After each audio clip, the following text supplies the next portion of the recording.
Jaalalti halaalaa tamsaasa qalbiiti. Jaalalti dhugaani badhaasa rabbiiti. Maal jetta lubbuu koo utubaa jiruu koo.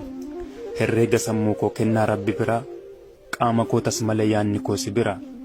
Burtukaana miti loomiin mararfadhe. Si gowwoomsuuf miti dhugaan si jaaladhe.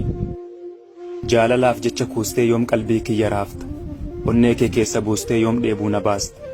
Amma yoomii yaanni kee guggubee na maraachaa. Naaf hin galuum nyaarri kee akka dhibee garaachaa. Utuu argituu teessa naatoo naan qabdu takkaa. Gola onnee kee keessaa yooman argadha bakka. Deemus taa'us nan muga eenyuuf seeta si malee. Hiikni jaalala dhugaa maal qaba yoo sii gale. Taa'us yoo ta'e deemsa siifan du'aa hin du'in.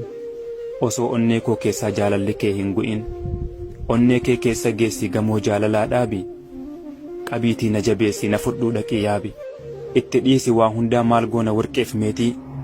Qabeenyi keenya guddaan atis koo anis keeti. Wal jaalannaan dhugaatti nu lameenuu tokkumaa. Gaafas hanga dhumaatti addan baanu gonkumaa. Deemsumaaf ba'ee magaallee kiyyaa.